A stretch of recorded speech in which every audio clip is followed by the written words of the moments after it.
Lightning split the Nebraska sky as Eliza Moore drove her stolen horse through sheets of rain, her stepfather's shout still echoing in her ears.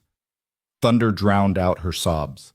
She was running from a forced marriage, from a man who'd killed her mother, from a life that had become a prison. Through the storm, a cabin appeared like a miracle. Inside stood a stranger with hard eyes and calloused hands. When he moved toward her, every instinct screamed danger. "I'm afraid of you," she whispered. The cowboy stopped, stepped back, and said 5 words that would change everything. "Then I'll earn your trust." If you want to know how a frightened woman and a lonely cowboy found hope in the American frontier, stay with me until the end. Hit that like button and comment your city so I can see how far this story travels. The storm came fast, the way all bad things seem to come in Eliza Moore's life, without warning and with terrible violence. She'd been riding for 3 hours through the Nebraska territory, her stepfather's gelding beneath her, the animal's flanks slick with rain and foam. The sky had turned the color of a bruise, purple-black and swollen, and the wind carried the smell of electricity and wet earth. Eliza's hands were numb on the reins, her fingers locked in a grip born of desperation rather than skill. She'd never been much of a rider. Her mother had always said ladies didn't need to know how to handle horses. That's what men were for.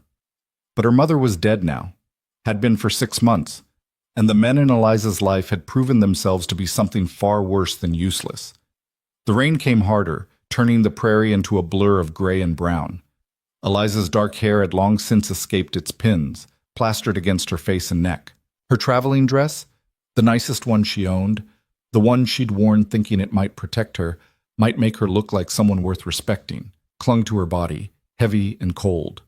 She couldn't feel her feet in the stirrups anymore, couldn't feel much of anything except the terror that had been her constant companion since she'd slipped out of her bedroom window that morning, a small bag clutched in her hands and her mother's wedding ring hidden in her bodice. She was 19 years old, and she was running for her life. Lightning cracked across the sky, so close she felt it in her bones. The horse screamed, actually screamed, and reared. Eliza's numb hands couldn't hold on. She felt herself sliding, the world tilting, and then she was in the mud, the impact knocking the air from her lungs. The horse bolted, disappearing into the storm, and Eliza lay there for a moment, gasping like a fish pulled from water. "Get up," she told herself. "Get up or die here." She'd heard stories about people caught in prairie storms. They froze to death, or drowned in flash floods, or were struck by lightning and found days later their bodies burned black. She'd heard about women who wandered in circles until exhaustion took them, until they simply lay down in the grass and never got up again. Eliza refused to be one of those women. She pushed herself to her knees, then to her feet. The wind hit her like a physical thing, trying to shove her back down. She wrapped her arms around herself and started walking, though she had no idea where she was going. The landscape was featureless in the storm, just endless rolling prairie and rain so thick she could barely see 10 feet ahead. Her stepfather would be looking for her by now. Thomas Garrett didn't like it when his possessions escaped. That's what she'd become in the 6 months since her mother's death, a possession. An asset to be managed, controlled, and eventually sold to the highest bidder. Or in this case, to Walter Brennan, a cattle baron twice her age with hands like slabs of meat and breath that smelled of whiskey and rotting teeth. The marriage had been arranged, the contract signed, the date set for next month. Eliza had tried to be good, tried to be obedient, tried to convince herself that marriage to Brennan might not be so terrible, that at least she'd have a home, security, a position in society. But then she'd found her mother's letters, hidden in a box beneath a loose floorboard in what had been her parents' bedroom. Letters her mother had written, but never sent, dated in the weeks before her death. Letters that spoke of feeling ill, of suspicions, of Thomas's strange insistence that she take her medicine, his anger when she refused. "I fear my husband means me harm," one letter read. "If something happens to me, please God, protect my Eliza." The doctor had said it was her heart, a sudden failure, tragic but natural in a woman of her age. But Margaret Moore had been only 42, healthy and strong, and she'd been sick for less than a week before she died. Eliza had confronted Thomas 3 days ago. She'd been stupid, reckless with grief and rage. She'd waved the letters in his face and called him a murderer. He'd struck her hard enough to split her lip, then locked her in her room. Through the door, he'd told her the wedding to Brennan would happen as planned, that she would behave, or he would make sure she regretted it, that nobody would believe the hysterical accusations of a grief-stricken girl. So Eliza had run. Lightning flashed again, and in that brief moment of illumination, Eliza saw it. A structure, maybe 100 yards ahead. A cabin, small and dark, but solid. Real. Hope surged through her exhausted body. She stumbled forward, her boots sinking in the mud with every step, her breath coming in ragged gasps. The wind tried to push her sideways. Rain pelted her face like tiny stones. But she kept moving, kept her eyes fixed on where she'd seen the cabin. Another flash of lightning confirmed it was still there. Still real, not some cruel hallucination. She could see a porch now, a hitching post, a window with a faint glow behind it. Someone was home. Fear and hope warred in her chest. A stranger might help her, or a stranger might send her back to Thomas, might believe his lies, might think she was just a foolish girl running from a perfectly reasonable marriage arrangement. But she was going to freeze to death if she stayed outside. Eliza climbed the 2 steps to the porch, her legs shaking so badly she nearly fell. She raised her hand to knock, but the door opened before her knuckles touched wood. A man stood in the doorway, backlit by the warm glow of a fire. Tall, well over 6 feet. Broad shoulders beneath a worn cotton shirt.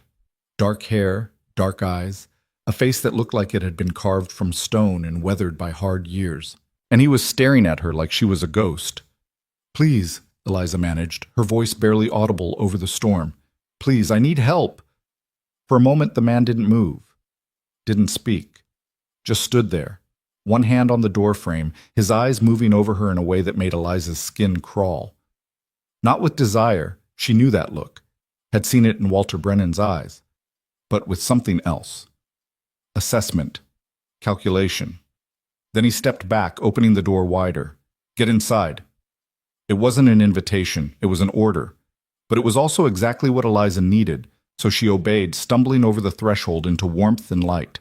The cabin was small, maybe 20 feet square, with a stone fireplace against one wall and a narrow bed against another.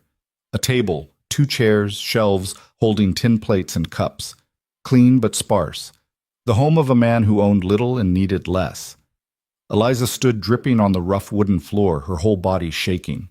Now that she'd stopped moving, the cold seemed to sink deeper into her bones. Her teeth chattered so hard she bit her tongue. The man closed the door, shutting out the storm. In the firelight, Eliza could see him more clearly. He was maybe 30, give or take a few years. His face was hard, angular, with the kind of tan that came from years working outside. A scar ran along his jawline, pale against his skin. His eyes were the color of dark honey, and they were fixed on her with an intensity that made her want to run back out into the storm. "You're hurt," he said, his voice low and rough. Eliza touched her face and felt the split in her lip from where Thomas had hit her. There was probably a bruise forming on her cheek, too. "It's nothing." "That's not nothing." He moved toward her, and Eliza's body reacted before her mind caught up. She jerked backward, her hands coming up defensively, and immediately lost her balance on her shaking legs. She would have fallen if the wall hadn't been there to catch her. The man stopped mid-step, froze completely, like he'd walked into an invisible wall. And in that moment, with him looming over her and nowhere to run and 6 months of fear and grief and rage boiling over, Eliza felt something inside her break. A sound came out of her throat, half sob and half gasp, and the words followed before she could stop them. "I'm afraid of you." She said it quietly, a whisper. But in the small cabin, with only the crackle of the fire and the drum of rain on the roof, the words seemed to echo. The man's expression didn't change. He didn't look offended or angry or sympathetic. He simply stood there for another heartbeat, looking at her with those unreadable eyes. Then he stepped back, deliberately, slowly, putting distance between them. "Then I'll earn your trust," he said.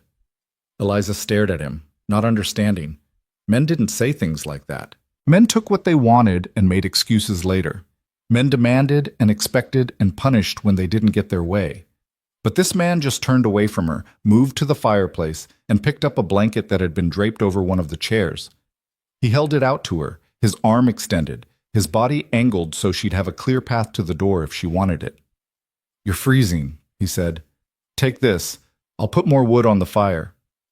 Eliza's hands shook as she reached for the blanket. She half expected him to grab her when she got close enough, but he simply released the wool fabric and moved away, crouching by the fireplace to add logs from a stack beside the hearth. She wrapped the blanket around herself, and the warmth was so immediate and overwhelming that she nearly started crying again. She clamped down on the urge. She'd already shown this stranger far too much weakness. "What's your name?" the man asked, his back still to her as he tended the fire. Eliza hesitated. But what did it matter now? Eliza Moore. "I'm Caleb Hayes." He stood, brushing bark from his hands, but still didn't turn to face her fully. "You want to tell me why you're running through a storm at night, or should I guess?" The directness of the question threw her. I'm not. You're muddy from the knees down and soaked through. Your horse is gone. I'm guessing it threw you. You've got a fresh split lip and what's going to be a hell of a bruise on your face. And you're scared." He finally turned to look at her, and there was something in his eyes that looked almost like understanding. People don't ride into storms alone unless they're running from something worse. Eliza pulled the blanket tighter. "If I tell you, will you send me back?" "To what?" "To him. To my stepfather. To—" She couldn't finish the sentence. The words got stuck in her throat, tangled with all the fear and shame and helpless rage. Caleb studied her for a long moment. Then he shook his head. "No. No? I don't send women back to men who hit them." He said it simply, like it was the most obvious thing in the world. "You need a place to stay tonight. You've got one. After that, it's your choice where you go." Eliza felt something loosen in her chest. Not trust, not yet, but maybe the first fragile thread of hope. "I don't have any money. I can't pay you." "Didn't ask you to." Caleb moved to the table and picked up a tin cup. He filled it with water from a pitcher and held it out to her, this time not approaching, just setting it on the edge of the table where she could reach it. "You should drink something. You're dehydrated." She was. Her mouth was dry, her lips cracked. She edged forward, keeping the blanket wrapped around her, and took the cup. The water was cool and clean, and she drank it all in 3 long swallows. "There's stew," Caleb said, gesturing to a pot hanging over the fire. "It's not fancy, but it's hot. You hungry?" Eliza realized she was starving. She hadn't eaten since yesterday morning, too nervous and sick with fear to keep anything down. "Yes, thank you." Caleb ladled stew into a bowl and set it on the table beside the water cup. Then, deliberately, he moved to the far side of the cabin and sat on the edge of his bed, putting the maximum possible distance between them in the small space. "Eat," he said. "Then you can sleep. I'll take the floor." "You don't have to—" "Yes, I do." His voice was firm but not unkind. "You said you're afraid of me. That means I sleep on the floor where you can see me. And the door stays unlocked so you can leave if you need to. Those are the rules." Eliza stared at him. "You're giving me rules to make me feel safe?" Something that might have been a smile flickered across Caleb's face, there and gone so fast she almost missed it. "That's generally how trust works. I do what I say I'm going to do. You watch and decide if you believe me." It was such a foreign concept that Eliza didn't know how to respond, so she didn't. She just sat at the table and ate the stew, which was thick with venison and root vegetables and tasted better than anything she'd eaten in months. Outside, the storm raged on. Thunder rolled across the prairie. Rain hammered the roof. Lightning flashed through the small window, illuminating the cabin in brief, stark moments. But inside, by the fire, Eliza felt the first real warmth she'd known since her mother died. Caleb didn't speak, didn't ask questions, didn't stare at her or make demands. He just sat on his bed, cleaning his rifle with methodical care, giving her space to eat and breathe and exist, without fear for the first time in half a year. When Eliza finished the stew, she set the bowl aside and pulled the blanket tighter. Her clothes were still damp, clinging to her skin uncomfortably, but she didn't dare ask to change. Didn't know how to navigate this strange situation where a man was being kind without expecting something in return. "You should try to sleep," Caleb said quietly. He stood and pulled a bedroll from beneath the bed, spreading it on the floor near the fireplace. You can take the bed. It's not much, but it's dry. Where will you sleep? Eliza asked, though he'd already told her. Right here. Caleb settled onto the bedroll, lying on his back with his rifle within easy reach. I'm a light sleeper, so if you need anything, water, more wood on the fire, anything, just say so. I'll hear you. That should have frightened her. The idea of a strange man, armed, listening to her every movement through the night, but somehow it didn't. Maybe because he'd positioned himself between her and the door. Maybe because he was looking at the ceiling, not at her. Maybe because everything about his posture suggested he was trying to make himself as non-threatening as possible. Why are you helping me? Eliza whispered.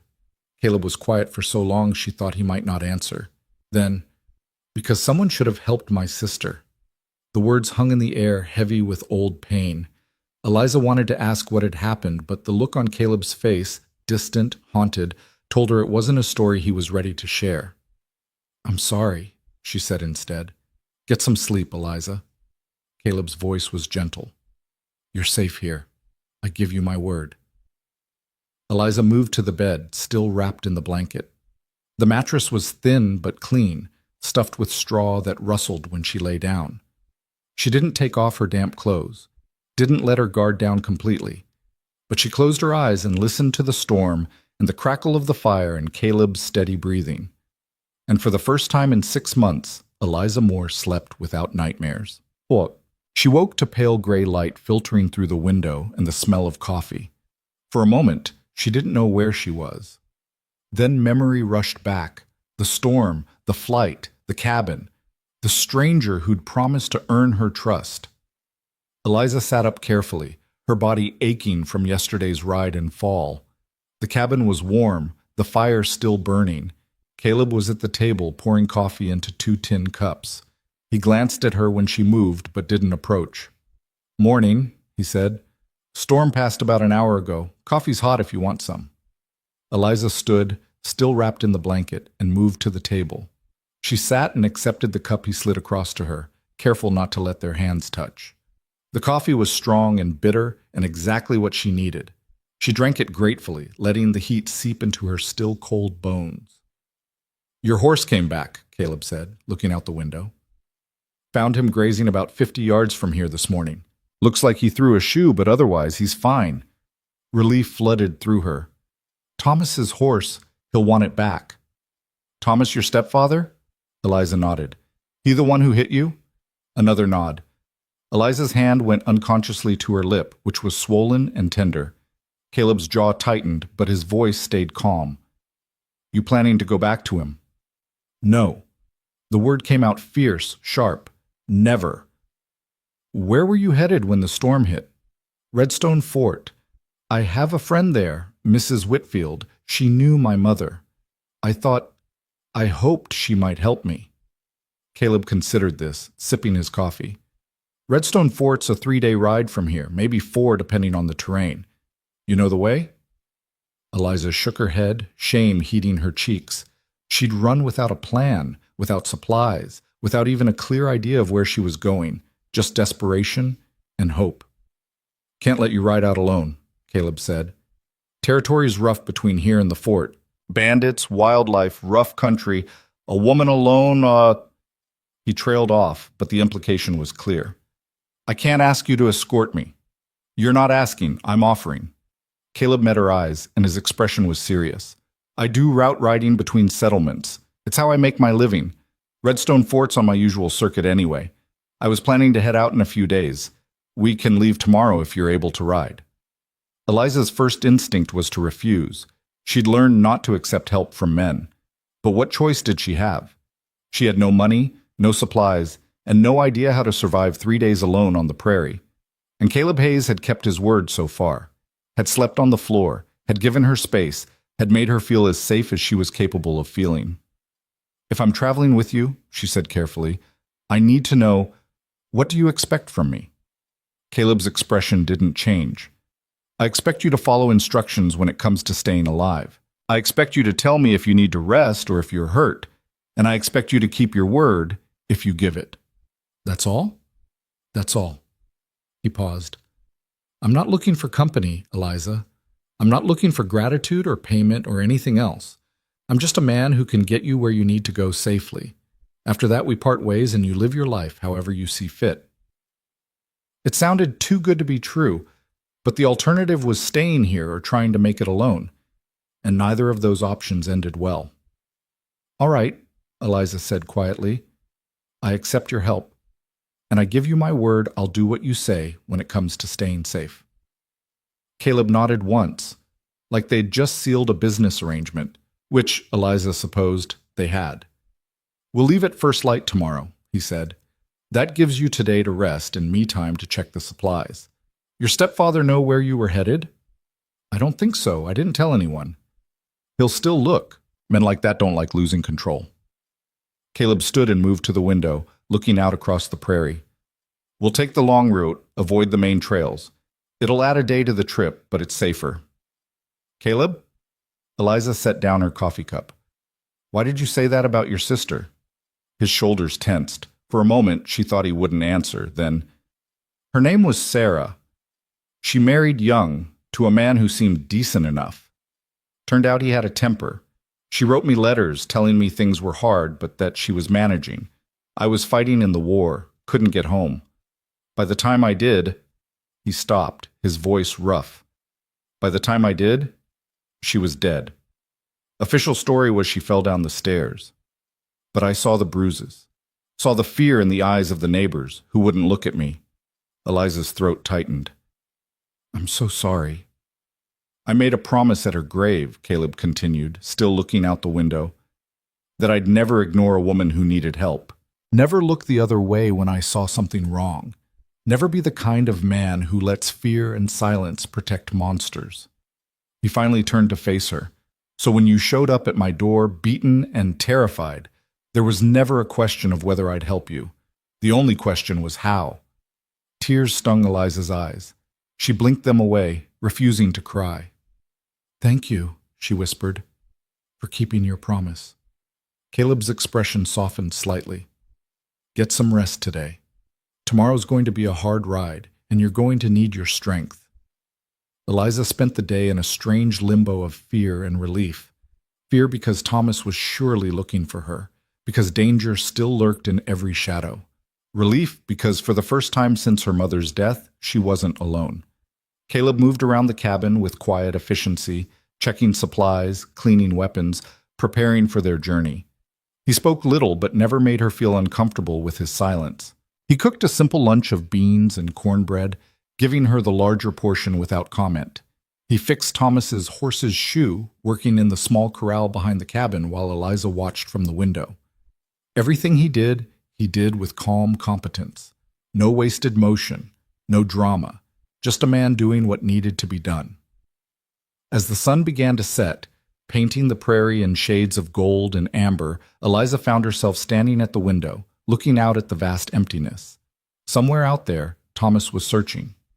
Somewhere out there, her old life was crumbling.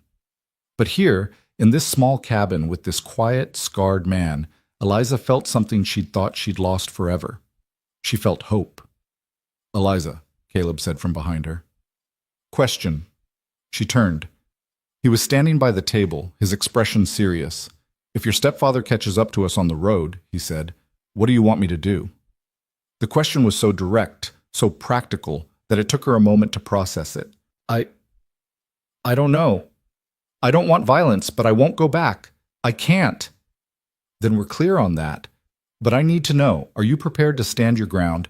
Because if he finds us, there's going to be a confrontation, and you're going to have to decide what your freedom is worth. Eliza met his eyes, and in that moment she felt something shift inside her, a hardening, a resolve. I'll stand my ground, she said, whatever it takes. Caleb nodded slowly. Then we'll be ready. That night, Eliza lay in Caleb's bed again while he took the floor. But this time, as she listened to the night sounds of the prairie and the steady rhythm of his breathing, she didn't feel afraid. She felt ready. Ready to fight for her freedom. Ready to believe that maybe, just maybe, there were still good men in the world. Ready to trust, even if it terrified her. And tomorrow, she would take the first step toward becoming the woman her mother had wanted her to be. Strong, brave, and free. The cowboy who'd promised to earn her trust was already keeping his word. Now it was her turn to find the courage to accept it. Dawn broke cold and clear, the sky washed clean by the storm. Eliza woke to find Caleb already moving about the cabin, his saddlebags laid out on the table, supplies organized with military precision. He'd prepared coffee again, and the smell of it mixed with wood smoke and leather created an oddly comforting combination. "We leave in an hour," he said without preamble. "Eat something first. It'll be a long day." Eliza nodded, wrapping the blanket around her shoulders as she moved to the table. Her dress had dried overnight but was stiff with mud and rain damage. She felt grimy, unkempt, aware of how she must look to him. But if Caleb noticed or cared, he gave no sign. He'd set out cornbread and dried meat. Simple fare, but more than she'd expected. She ate slowly, watching him work. Every movement was economical, purposeful. He checked his rifle, counting ammunition, rolled a bedroll tight and secured it with leather straps, filled canteens with water from a barrel outside. "The horse Thomas owned," Caleb said as he worked, "is a decent animal. Strong legs, good wind. You comfortable riding him?" "I'm not a very good rider," Eliza admitted. "My mother didn't think it was necessary for ladies to—" "You'll learn." Caleb's tone wasn't unkind, just matter of fact. "Out here, it's necessary. I'll teach you what you need to know." "What about your horse?" "Smoke's in the corral. 8-year-old gelding, steady as they come. He's carried me through worse than a 3-day ride to Redstone Fort." Caleb glanced at her. "You ever fire a gun?" The question startled her. "No, never." "That'll be your second lesson then, after riding." He pulled a small revolver from his pack, checked the chamber, then wrapped it in cloth. "Territory between here and the fort can be rough. You need to know how to protect yourself." Fear flickered in Eliza's chest. "Are we likely to run into trouble?" "Hope not, but hope's not a strategy." Caleb met her eyes. "I won't lie to you, Eliza. There are dangers out there. Bandits who prey on travelers. Men who wouldn't think twice about hurting a woman. And there's your stepfather, who'll be looking. So we prepare for the worst and pray for the best." It was the first time he'd mentioned anything close to prayer, and even then it was just an expression. Eliza appreciated that. She'd had enough of people telling her to pray, to trust in divine providence, to accept her fate as part of some greater plan. "I understand," she said quietly. "And I meant what I said. I won't go back. Whatever it takes." Something flickered in Caleb's expression. Approval, maybe, or recognition of shared resolve. "Then finish eating. We've got ground to cover." 20 minutes later, Eliza stood in the corral, facing Thomas's gelding with a mixture of trepidation and determination. The horse was tall, dark brown with a white blaze down his face. He huffed at her, ears forward, curious. "His name's Ranger," Caleb said from behind her. He'd saddled both horses while she'd washed her face and hands with cold water from the pump. "Thomas bred him, apparently. Horse is solid, well-trained, better than his owner deserved." Eliza reached out tentatively, touching Ranger's neck. The horse's coat was warm, smooth under her palm. "Hello, Ranger," she murmured. "I'm sorry I took you away from your stable." "Don't apologize to a horse for saving your own life." Caleb moved beside her, not touching her, but close enough that she could feel his presence. "Now, mounting. Left foot in the stirrup, hands on the pommel and cantle. Pull yourself up and swing your right leg over. Don't overthink it." Easier said than done. Eliza's first attempt ended with her hopping on one foot, unable to get enough height. Her second try got her halfway up before her arms gave out. Frustration burned in her throat. "You're fighting it," Caleb observed. "Use your momentum. One smooth motion, not 3 separate ones." On her third attempt, she made it into the saddle, though ungracefully. Ranger shifted beneath her, and Eliza grabbed the pommel, suddenly very aware of how far the ground was. "Good," Caleb said. "Now, reins, gentle pressure. Think of it as asking, not demanding. Horse responds better to requests than orders, kind of like people." He spent the next 15 minutes teaching her the basics: how to sit, how to hold the reins, how to signal the horse with subtle shifts of her weight and pressure from her legs. Eliza was acutely aware of his presence beside her, walking alongside Ranger as she practiced moving around the corral, but he never once touched her unnecessarily. When he adjusted her grip on the reins, he did it by demonstrating on his own hands first, then waiting for her to copy him. You're a natural teacher, she said during a brief rest. Caleb shrugged. Had to train new recruits during the war. You learn to explain things clearly when men's lives depend on it. You were an officer? Sergeant. Not high enough to make policy, high enough to keep my men alive. He checked the sun's position. We need to move. You comfortable enough to ride? Eliza's legs already ached, and she suspected she'd be covered in bruises by nightfall, but she nodded. I'm ready. Then let's go. Caleb mounted Smoke with easy grace, settling into the saddle like he was born there. He nudged the horse forward, and Ranger naturally followed, much to Eliza's relief. She gripped the pommel as they left the corral and headed out onto the open prairie. The landscape stretched endlessly in all directions, rolling grassland dotted with occasional stands of cottonwood trees. The sky was enormous, a perfect blue dome overhead. Eliza had lived in Nebraska her whole life, but always in towns or on settled ranches.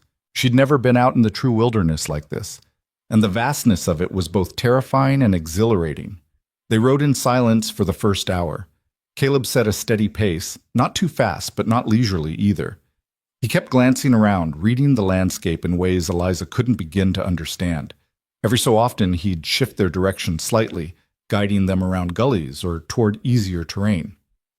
You said you do route riding, Eliza ventured when the silence began to feel heavy. What exactly does that mean? I carry mail and messages between settlements, Caleb explained. Small packages sometimes. News. I know the territory better than most, and I don't mind being alone for long stretches. He gestured at the empty prairie. Most people can't handle the isolation. Drives them a little crazy. But not you. I prefer it. After the war, cities felt too crowded. Too many people, too much noise. Out here, things are simple, clear. Eliza considered this. Don't you get lonely? Lonely and alone aren't the same thing. Caleb's voice was thoughtful. I was surrounded by men during the war, hundreds of them, thousands sometimes. Never felt more isolated in my life. Everyone scared, everyone dying, everyone pretending they weren't both. Out here, I'm alone by choice. That's different. She understood that more than he probably realized. She'd been surrounded by people in Thomas's house, servants, visitors, Thomas himself, but she'd never felt more alone than in those months after her mother's death. What about you? Caleb asked. What did you do before all this? Nothing important, Eliza said automatically, then caught herself. That was what Thomas had always told her, that her interests were trivial, her opinions worthless. Actually, that's not true. I read, a lot. My mother had a library, small but well chosen. I read everything I could get my hands on. Literature, history, even some philosophy. That's not nothing. Thomas thought it was. He said reading gave me dangerous ideas, made me think I was better than I was. Caleb's jaw tightened. Man was afraid of you being educated. That tells you something about his character. They rode on. The sun climbed higher, warming the air. Eliza's body ached from the unfamiliar motion of riding, but she didn't complain. She'd asked for this, asked to escape. She could handle some physical discomfort. Around midday, Caleb called a halt near a stream. He dismounted and helped the horses drink, then filled their canteens while Eliza carefully climbed down from Ranger's back. Her legs nearly buckled when they hit the ground. Muscles will adjust in a day or two, Caleb said, noticing her stiffness. Walk around a bit. Helps. Eliza forced herself to move, stretching her legs while Caleb pulled dried meat and hardtack from his saddlebags. They ate standing up, and Eliza realized this was his normal routine. No fuss, no wasted time. Everything in service of covering distance. How far have we come? She asked. Maybe 12 miles. We'll do another 15 before dark if the weather holds. 27 miles in a single day. Eliza had never traveled so far in her life. And we can make it to Redstone Fort in 3 days at this pace? 4, the way we're going. We're avoiding the main trail, remember? Adds distance but keeps us away from places your stepfather might look. The reminder sent a chill through her. Do you really think he's following? I think he's trying. Caleb's eyes scanned the horizon. But the storm washed out a lot of tracks, and he doesn't know this territory like I do. We've got advantages. What happens if he finds us anyway? Caleb was quiet for a moment, chewing on a piece of dried meat. When he spoke, his voice was calm but firm. Then we deal with it. But Eliza, I need you to understand something. I won't let him take you, not if you don't want to go. But that means there might be confrontation, violence even. You need to be prepared for that possibility. Eliza swallowed hard. I've never seen real violence. Not like you mean. Hope you don't have to. He repacked the saddlebags. But hope's not a strategy. You said that already. Eliza managed a weak smile. You always this practical? Kept me alive this long. Caleb handed her one of the canteens. Drink. You're sweating more than you realize. She obeyed, grateful for the cool water. When she handed the canteen back, their fingers briefly touched, and Caleb immediately pulled away, creating distance again. The gesture was so automatic, so clearly habitual, that Eliza realized he wasn't just being respectful. He was actively managing the space between them, constantly aware of boundaries. Caleb, she said quietly, I know I said I was afraid of you, but you don't have to treat me like I'm going to break. Not treating you like you'll break. Treating you like you deserve respect. He met her eyes. There's a difference. They mounted up again and continued riding. The afternoon stretched long and warm, the landscape gradually changing from flat prairie to rolling hills. Caleb pointed out landmarks, a distinctive rock formation, a lightning-struck tree, a dry creek bed. You memorize all this? Eliza asked. Have to. No maps for most of this territory. You learn the land or you get lost. He gestured to the west. See those hills? They'll turn into badlands if you go far enough. Dangerous country. We're skirting the edge. Have you ever gotten lost? Once. My second year doing route work. Ended up 20 miles off course in a dust storm. Took me 3 days to find my way back to a settlement. He paused. Learned my lesson. Now I always know where I am. There was something about the way he said it that made Eliza think he wasn't just talking about geography. Caleb Hayes was a man who'd decided never to be lost again, in any sense of the word. As the sun began its descent toward the horizon, painting the sky in shades of orange and pink, Caleb started looking for a place to camp. He chose a spot in a small hollow, sheltered by a stand of cottonwoods, with good sightlines in all directions. We'll camp cold tonight, he said as they dismounted. No fire. Don't want to signal our location. Won't we freeze? I brought extra blankets. We'll manage. He began unsaddling the horses. You know how to make a bedroll? Eliza shook her head, embarrassed by her own uselessness. I'll show you.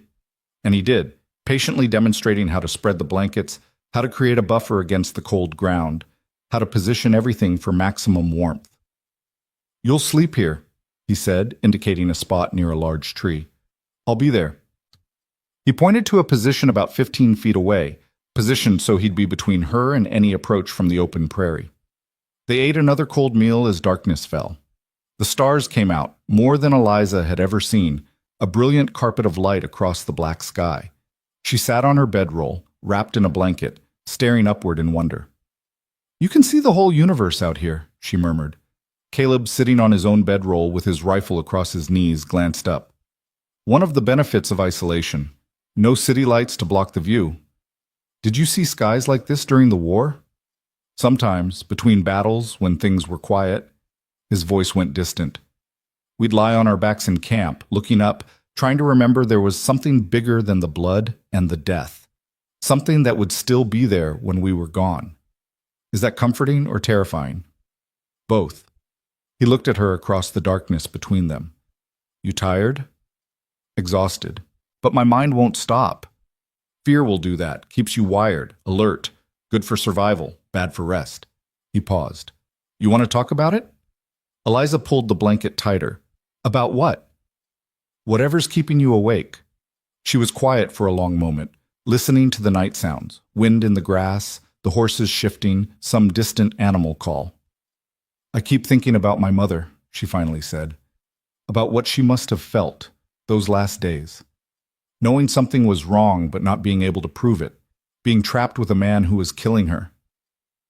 She tried to protect you, those letters you found. I know, but I feel like I failed her, like I should have seen what was happening, should have stopped it somehow. You were a daughter, not a detective. Caleb's voice was gentle but firm. And from what you've said, your stepfather was careful, skilled at hiding what he was doing. You can't blame yourself for his evil. But if I just paid more attention, then what? He would have killed you too? Caleb leaned forward slightly. Eliza, listen to me. Surviving isn't a betrayal. Your mother wanted you to live. That's why she hid those letters, why she tried to leave you evidence. She was giving you a chance to escape. Don't waste it on guilt. Tears stung Eliza's eyes. How do you know what to say? I don't. I'm just saying what I wish someone had said to me after Sarah died. He was quiet for a moment. I carried guilt for years. Still do, sometimes. Guilt that I wasn't there, that I didn't come home sooner, that I believed her letters when she said she was fine. But eventually you have to choose, carry the guilt or carry the lesson. Can't do both and stay sane. What lesson did you learn? That silence protects monsters, that good intentions without action are worthless, that if you see something wrong, you stand up, even if it costs you. He adjusted his rifle. And that the people who survive aren't always the ones who are strongest or smartest. Sometimes they're just the ones who refuse to give up. Eliza wiped her eyes. Is that why you helped me? To honor your sister?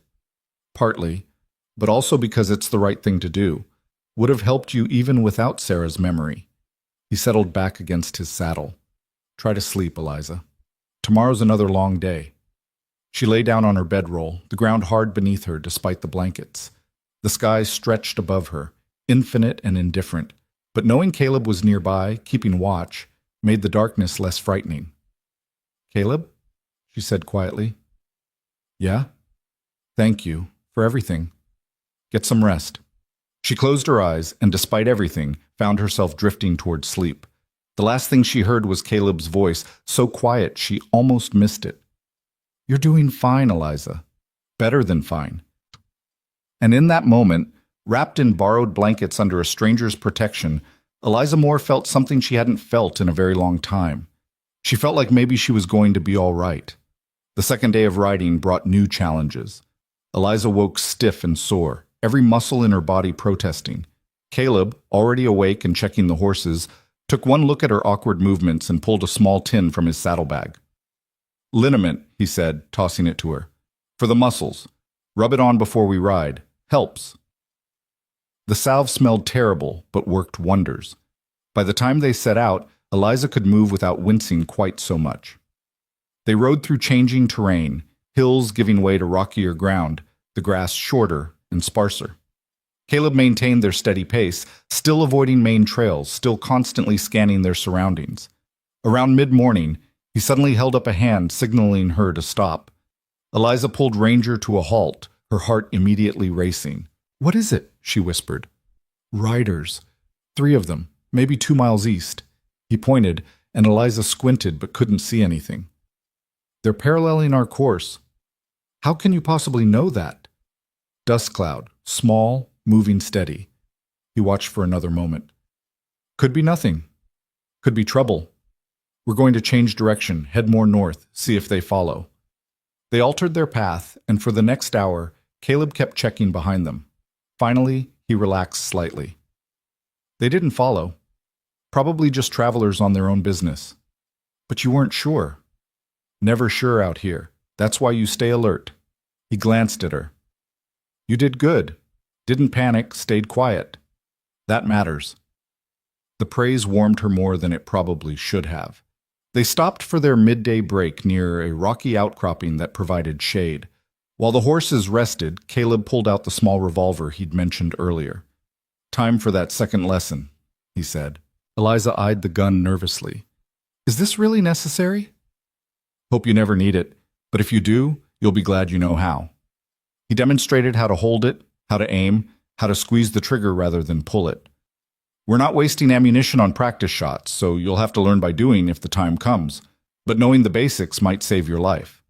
He made her practice the grip, the stance, the motion of aiming. His hands guided hers when necessary, but always briefly, always with clear purpose, never lingering. You're a quick study, he observed. I'm motivated. Eliza sighted down the barrel at an imaginary target. I won't be helpless again. You were never helpless, trapped, yes. Helpless? No. Caleb took the gun back, wrapped it, and tucked it into her saddlebag. There's a difference. They rode on through the afternoon.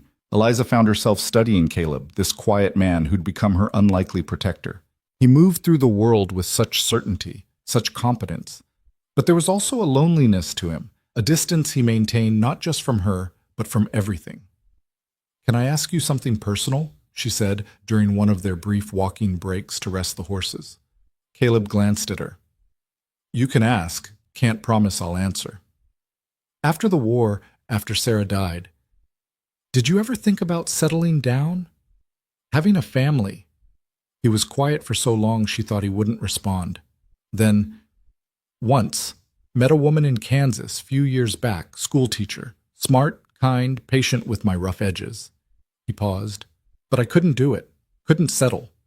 The walls started closing in after a few months. I'd wake up in a cold sweat feeling trapped. Wasn't fair to her." "So you've been alone ever since?" "Alone works for me. No one gets hurt that way." "That sounds lonely." "Told you, lonely and alone aren't the same thing." But there was something in his voice that made Eliza think he was trying to convince himself as much as her. As the sun began to set on their second day, they made camp in another sheltered spot. This time Caleb allowed a small fire, reasoning that they were far enough from main routes and had seen no signs of pursuit. The warmth and light were welcome. Eliza sat close to the flames, grateful for the heat after the cold previous night. Caleb cooked beans and made coffee, and the simple meal tasted like a feast. "Tomorrow we'll reach Broken Creek," he said, studying a worn map by firelight. "Small settlement, maybe 50 people. We can resupply there, sleep in actual beds if you want." "What do you usually do?" "Camp outside. Cheaper. But you might prefer a real roof." Eliza considered. Part of her craved civilization, comfort, safety. But another part, the part that was learning to trust this quiet man, didn't want to change the pattern they'd established. "What would you recommend?" she asked. Honest answer, camp outside. Town small enough that news travels. Someone might remember us, might mention it if anyone comes asking questions. The less we're noticed, the better. "Then we camp." Caleb nodded approval. "You're adapting well. Most city people can't handle more than a day or two of rough travel." "I'm not city people anymore." Eliza stared into the fire. "I don't know what I am now." "You're someone who chose freedom over comfort. That's not nothing." They sat in companionable silence, the fire crackling between them. Eliza felt the distance that Caleb maintained, the careful 15 feet between their bedrolls, the way he never let conversation get too intimate, the invisible boundary he'd drawn around himself. But she also felt safe, protected, respected, and slowly, carefully, she felt the first fragile threads of trust beginning to weave themselves around her heart. "Caleb," she said as they prepared to sleep. "Yeah?" "Your sister. Do you think she'd be proud of you for keeping your promise?" He was quiet for a long moment. "I hope so. It's all I've got to give her now." Eliza lay down, pulling the blankets close. The fire burned low, casting dancing shadows. Above them the stars wheeled in their ancient patterns. And between them, in the careful distance Caleb maintained, Eliza felt something growing. Not romance, not yet, maybe not ever, but something equally powerful. The recognition of two wounded people choosing to be decent to each other in an indecent world. It was enough. For now, it was more than enough. The morning of their third day broke with an uneasy stillness. Eliza felt it before she opened her eyes. Something different in the air, a tension that hadn't been there before. When she sat up, she found Caleb already awake, standing at the edge of their camp with his rifle in hand, staring back the way they'd come. "What's wrong?" she asked, her voice still rough with sleep. "Maybe nothing." But his jaw was tight, his shoulders tense. "Maybe something. Get ready to ride. Fast." Eliza's heart kicked into a higher rhythm. She scrambled out of her bedroll, rolling it with shaking hands. The simple tasks Caleb had taught her, saddling Ranger, securing her supplies, suddenly felt clumsy and slow. She could feel panic rising in her throat. "Breathe," Caleb said without turning around. "Panic makes you stupid. Breathe and focus." She forced herself to slow down, to do things right rather than fast. By the time she had Ranger saddled, Caleb had already packed his own gear and was studying the horizon with his hand shading his eyes. "What do you see?" Eliza moved beside him, following his gaze. "Dust. 3 riders, same as 2 days ago, but this time they're not paralleling us." His voice was grim. "They're coming straight at us. Been tracking us, probably. Waited until we were far enough from any settlement that nobody would hear if there was trouble." "Is it Thomas?" "Don't know yet, but we're not waiting to find out." Caleb turned to her, and his eyes were hard. "Listen carefully. We're going to ride hard for about an hour, try to put distance between us and them. There's rough country ahead, ravines, broken ground. If we can reach it before they catch up, we might lose them in the terrain. And if we can't, then we make a stand." He gripped her shoulder briefly, the first time he'd initiated physical contact, and the weight of his hand was steadying. "But I need you to trust me completely. Can you do that?" Eliza met his eyes and found herself nodding. "Yes." "Then let's move." They mounted and rode, and this time there was nothing measured or careful about their pace. Caleb pushed Smoke hard, and Ranger kept up, sensing the urgency. The prairie flew past in a blur of grass and sky. Eliza's inexperience showed. She bounced in the saddle, struggling to find the rhythm, her hands aching from gripping the reins so tightly. But she didn't complain, didn't ask to slow down. Fear was a sharp spur driving her forward. After what felt like both an eternity and no time at all, Caleb glanced back. His expression darkened. "They're gaining. Better horses, better riders." He scanned the landscape ahead, and Eliza saw what he was looking for. The land was beginning to break up, cut through with gullies and dry creek beds. "There. We head for that ravine system. It'll slow them down, give us options." They veered toward the broken ground, and within minutes the terrain changed dramatically. The flat prairie gave way to a maze of erosion cuts and rocky outcroppings. Caleb navigated it with the confidence of someone who'd studied this land, but even he had to slow down to keep the horses from breaking their legs in the treacherous footing. Behind them, the sound of pursuit grew louder. Voices now calling to each other, close enough that Eliza could make out words. "She went this way." "Don't lose the trail." "Garrett's paying good money. We're not going back empty-handed." Thomas had sent bounty hunters. The realization hit Eliza like a physical blow. Her stepfather hadn't come himself. He'd hired men to drag her back. Men who'd be motivated by money rather than any pretense of family duty. Caleb heard it too. He guided them deeper into the ravine system, the walls rising on either side, and then suddenly pulled Smoke to a halt in a wider section where the ravine split in 3 directions. "Off your horse," he said, his voice clipped and commanding. "Now!" Eliza obeyed, her legs nearly giving out when she hit the ground.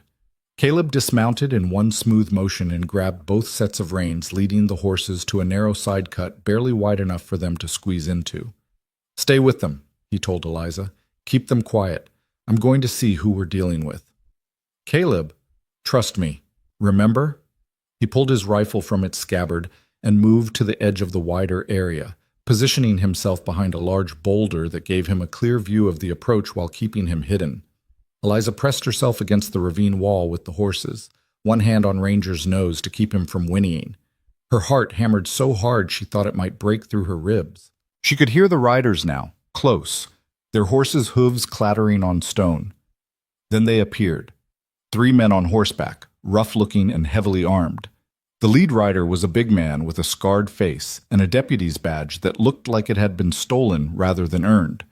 The other 2 were younger, lean and hungry-looking, the kind of men who'd do anything for the right price. They pulled up in the wider area, looking around in confusion at the 3 diverging paths.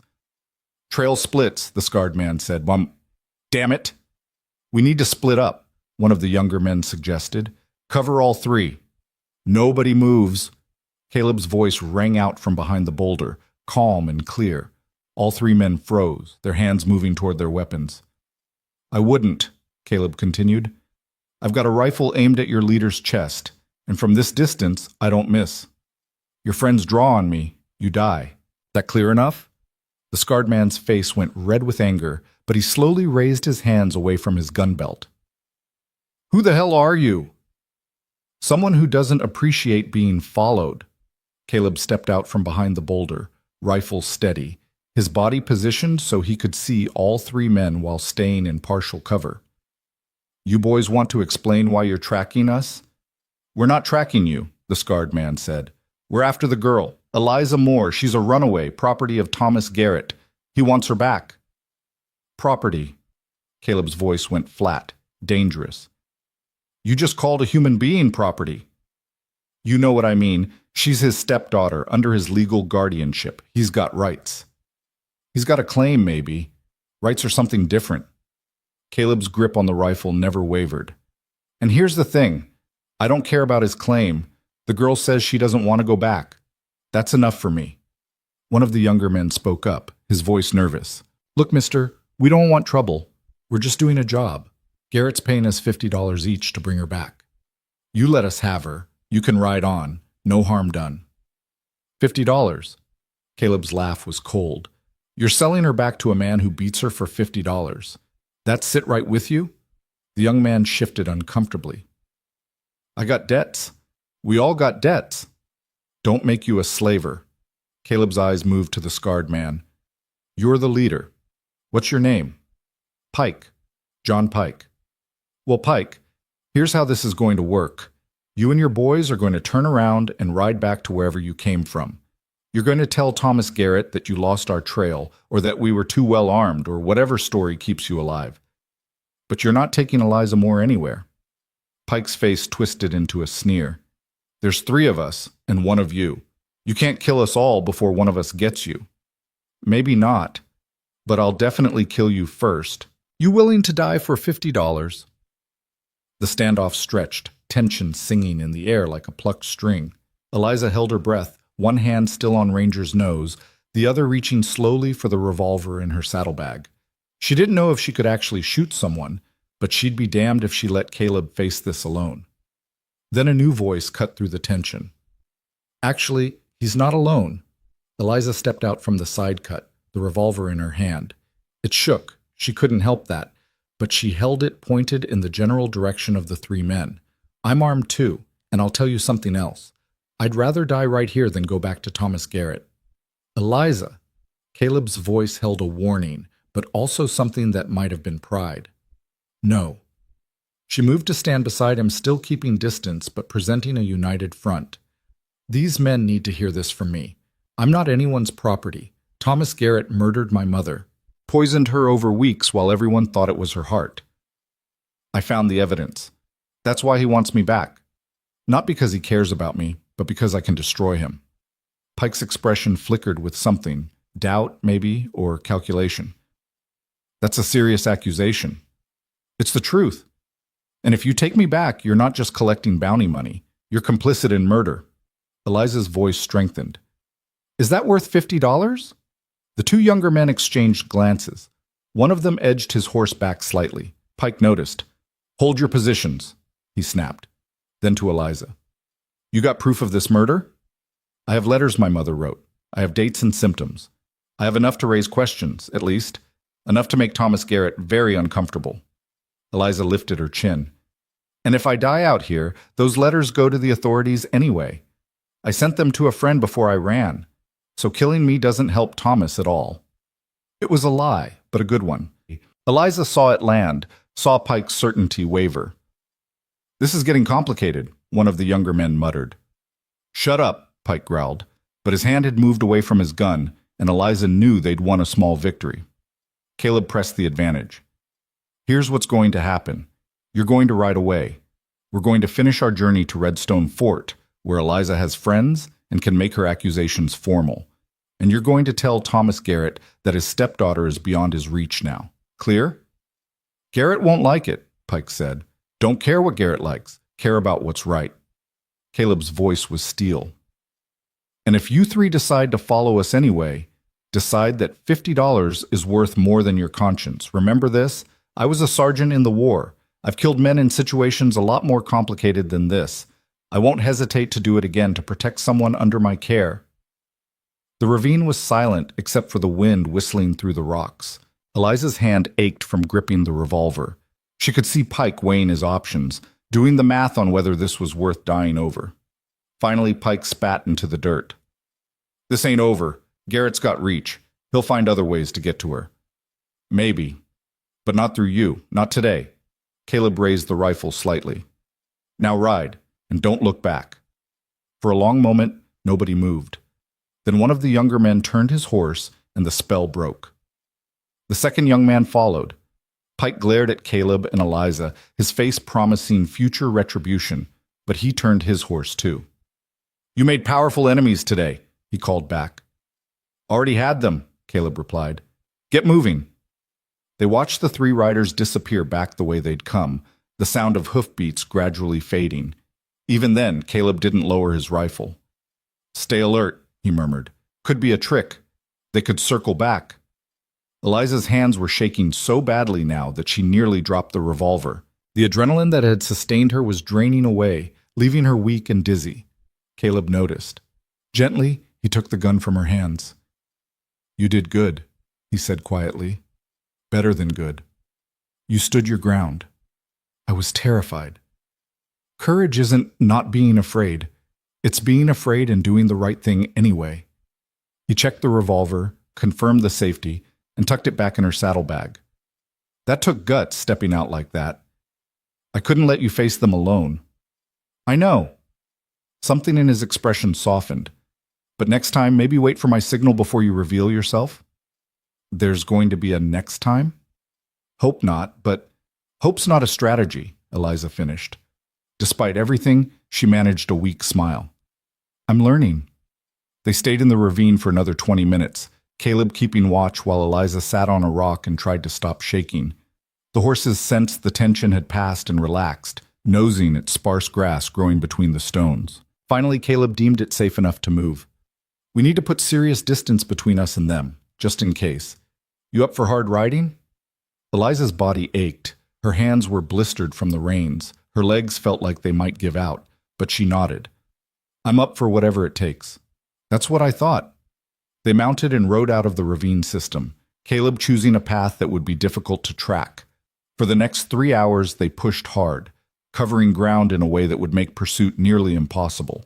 Caleb used every trick he knew, riding through streams to hide their tracks, doubling back to confuse the trail, choosing rocky ground where hoofprints wouldn't show. By the time he finally called a halt, the sun was beginning its descent toward the horizon. They'd reached a high point of land that offered views in all directions. No dust clouds, no signs of pursuit. I think we lost them, Caleb said, scanning the landscape one more time. But we're not stopping long. We'll ride through dusk, make camp in full dark where we can't be seen. Eliza slid off Ranger's back and immediately collapsed. Her legs simply gave out, dumping her unceremoniously on the ground. She started laughing. She couldn't help it. Hysterical, exhausted laughter that verged on tears. Caleb dismounted and crouched beside her, not touching, but close. Hey, you're all right. You're safe. I know, I just... She wiped her eyes. I stood up to them. I actually stood up to them. You did. For the first time in my life, I wasn't just a victim. I fought back. Yes, you did.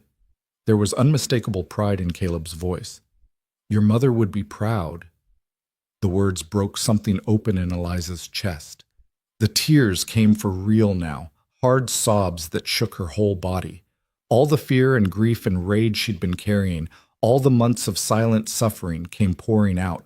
And Caleb, this careful, distant man who maintained his boundaries like they were fortress walls, did something unexpected. He sat down beside her, still not touching, still respecting her space, and simply stayed.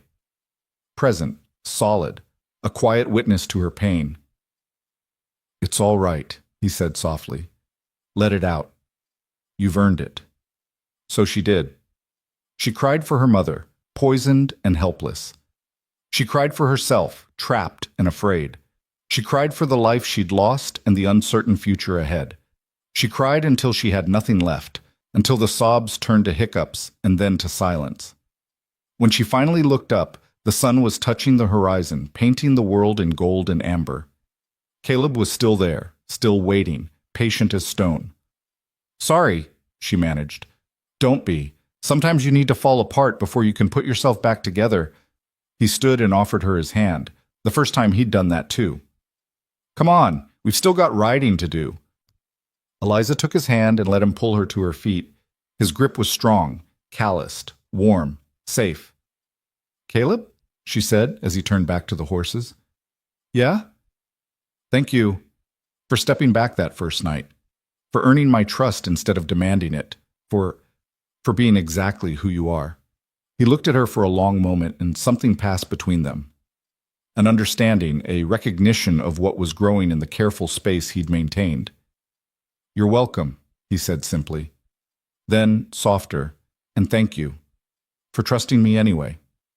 They rode on as dusk fell, putting more distance between themselves and Thomas Garrett's hired hunters. The land grew darker, the stars emerging one by one overhead. And somewhere in that darkness, in the rhythm of hoofbeats and the creak of leather, Eliza felt something shift. She'd been running from her old life. Now, for the first time, she felt like she might be running toward something new, something better, something chosen rather than forced upon her. The fear was still there. It would probably always be there, a shadow at the edge of her thoughts. But it no longer controlled her. She'd stood her ground. She'd chosen her own path, and she had someone riding beside her who respected that choice. It was enough. They made camp in full darkness, as Caleb had promised, in a small depression that would hide their presence from anyone searching. No fire again. Cold food eaten in silence. But the silence felt different now, companionable rather than careful. As Eliza settled into her bedroll, wrapped in blankets against the night chill, she looked across at Caleb's silhouette against the stars. How much farther to Redstone Fort? She asked. Day and a half, maybe. We'll push hard tomorrow. Get there by evening the day after. He paused. You'll be safe there. Your friend will help you, and the fort has law, real law. You can make your accusations formal, get protection. And then what? Then you start your new life, whatever that looks like. What about you? Caleb was quiet. I've got my routes to ride, people depending on messages getting through. It's what I do. So we just part ways? That was always the plan. Eliza heard what he wasn't saying, that getting close to people wasn't something he did, that his solitary life was as much fortress as the distance he maintained. But she also heard something else underneath, a hesitation, a question he wasn't asking. Plans change, she said softly. Sometimes. Caleb shifted in his bedroll. Get some sleep, Eliza. Tomorrow's going to be another hard day. But as Eliza closed her eyes, listening to the night sounds of the prairie, she thought about those 5 words that had changed everything. Then I'll earn your trust. And she realized he'd done exactly that. Through action, through patience, through consistent decency when she'd learned to expect cruelty. Caleb Hayes had earned her trust. Now the question was, what would they both do with it? The answer would have to wait. For now, there was sleep, and the promise of Redstone Fort ahead, and the knowledge that she was no longer running alone. The stars wheeled overhead, indifferent to human drama. The prairie wind whispered through the grass. And 2 people, one fleeing, one protecting, rested in the darkness, bound together by choice and circumstance, and the fragile beginning of something neither quite knew how to name. Tomorrow would bring new challenges. But tonight, they'd survived. And that was victory enough. Dawn came with a clarity that felt almost prophetic. Eliza woke to find the sky washed clean, the air crisp and cool, and Caleb already checking the horses with the methodical precision that had become familiar. But there was something different about him this morning, a tension in his shoulders, a grimness to his mouth. What is it? She asked, sitting up and pushing her hair from her face. We're close. Half-day's ride to Redstone Fort. He glanced at her. Once we get there, things are going to move fast. You ready for that? Eliza thought about the letters hidden in her bag, her mother's careful documentation of her own murder. She thought about Thomas Garrett's face when he'd locked her in her room, the cold certainty in his eyes that he would win. And she thought about the woman she'd been when she fled into that storm, terrified, helpless, trapped. She wasn't that woman anymore. I'm ready, she said. They rode hard through the morning, the landscape gradually changing from wild prairie to something more settled. Fences began to appear, marking property lines. They passed a homestead, then another, signs of civilization creeping back into their isolated world. Eliza found herself both relieved and strangely regretful. The past days had been terrifying, yes, but also clarifying. Out on the prairie with only Caleb and the horses, life had been simple. Now complexity was rushing back. Around midday they crested a rise, and there it was. Redstone Fort sprawled in the valley below. It wasn't really a fort anymore, hadn't been for years. The original military structure had evolved into a thriving town of maybe 300 people, built around the old stockade walls. Eliza could see the main street, the church steeple, buildings made of timber and stone. Civilization, safety, the law. But also the end of this strange journey. The end of just her and Caleb against the world. "You all right?" Caleb asked, noticing her hesitation. "Yes, it's real now. All of it. It's been real the whole time. Now you've got witnesses." He pointed to a large house on the edge of town, well maintained with a white picket fence. "That's the Whitfield place. Your mother's friend lives there?" "Yes, Mrs. Lenora Whitfield.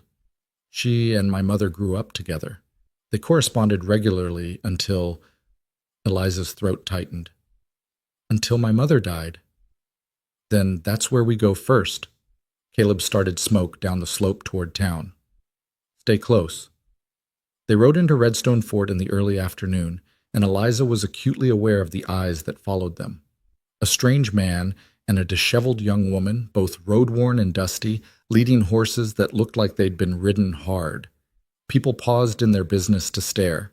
Whispers followed them down the street.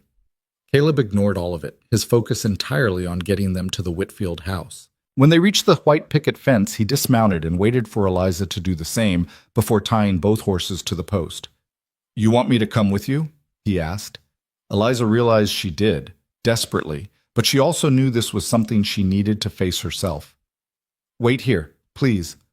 I'll call if I need you." She walked up the path to the front door, her legs unsteady from days of riding. Before she could knock, the door opened and a woman appeared, mid-50s, silver-haired, with intelligent eyes and a kind face that reminded Eliza so much of her mother that tears sprang to her eyes. "Can I help you?" Mrs. Whitfield began, then stopped, her eyes widening. "Eliza? Eliza Moore, is that you?" "Hello, Mrs. Whitfield." Eliza's voice cracked. "I'm sorry to arrive like this. I didn't know where else to go." The older woman's expression shifted from surprise to concern in an instant. She looked past Eliza to where Caleb stood by the horses, then back. "Come inside. Both of you, quickly now." Caleb followed them in, and Mrs. Whitfield shut the door firmly behind them. The house was warm and clean, filled with the smell of bread baking and flowers from the garden. After days on the prairie, the domesticity of it nearly undid Eliza. "Sit, both of you. I'll make tea." Mrs. Whitfield bustled into the kitchen, but Eliza could see her stealing glances, taking in Eliza's bruised face, her worn clothing, the way she held herself. "You look like you've ridden through hell itself." "Close enough," Caleb said quietly. He'd removed his hat and stood near the door, clearly uncomfortable in such refined surroundings. Mrs. Whitfield returned with tea and studied them both with sharp eyes. "Eliza, child, what's happened? Last I heard you were living with Thomas Garrett after your mother's passing. Why are you here, looking like you've been on the run?" Eliza set down her teacup with shaking hands. "Because I have been, Mrs. Whitfield, I need to tell you something about my mother's death. Something terrible." The older woman's face went pale. "Go on." So Eliza told her everything. The sudden illness, the doctor's diagnosis, the funeral she'd barely remember through her grief. Then the discovery of the letters, her mother's suspicions, the evidence she'd found, Thomas's rage when she'd confronted him, the locked room, the arranged marriage to Walter Brennan, her flight into the storm, and everything that had followed. Mrs. Whitfield listened without interrupting, her face growing harder with each revelation. When Eliza finished, there was a long silence. Then, "Margaret wrote to me," Mrs. Whitfield said quietly. 2 weeks before she died. She said she wasn't feeling well, that something wasn't right. She said if anything happened to her, I should look after you. Her eyes glittered with unshed tears. "I thought it was just worry. Your mother always was a worrier. But she knew, didn't she? She knew what Thomas was doing." "She tried to tell people," Eliza whispered, But who believes a sick woman accusing her husband? The doctor thought she was paranoid from fever. The doctor was a fool. Mrs. Whitfield stood abruptly, her teacup clattering. Do you have the letters? The evidence? Eliza pulled the small bundle from her bag, the papers worn from being carried close to her body. Mrs. Whitfield read them by the window light, her expression growing more grim with each page. This is enough, she said finally. This is more than enough to raise serious questions. Marshal Hendricks will want to see these. Will he believe me? Eliza asked. You're the daughter of my dearest friend, who was murdered by the man who was supposed to protect her.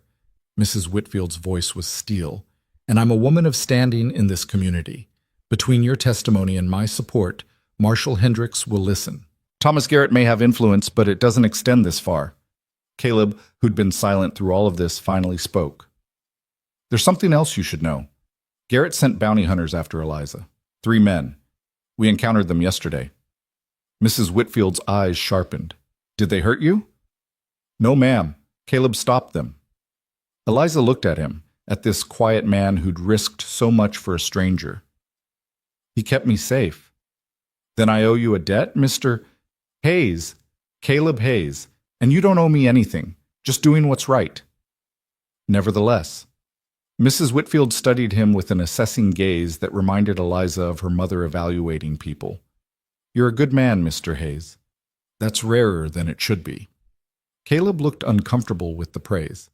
I should see to the horses. Nonsense. I'll have my man handle them. You both need rest, food, and proper beds. When was the last time either of you had a hot meal? Few days, Caleb admitted. Then it's settled. You'll stay here while we sort this mess out. I have plenty of room, and I won't hear any arguments. She fixed them both with a look that brooked no disagreement. Eliza, you'll take the guest room upstairs. Mr. Hayes, there's a room above the carriage house that's clean and private. After you've both bathed and eaten, we'll go see the marshal. Everything happened quickly after that. Mrs. Whitfield was a force of nature when she decided to be, organizing baths and clean clothes and food with brisk efficiency.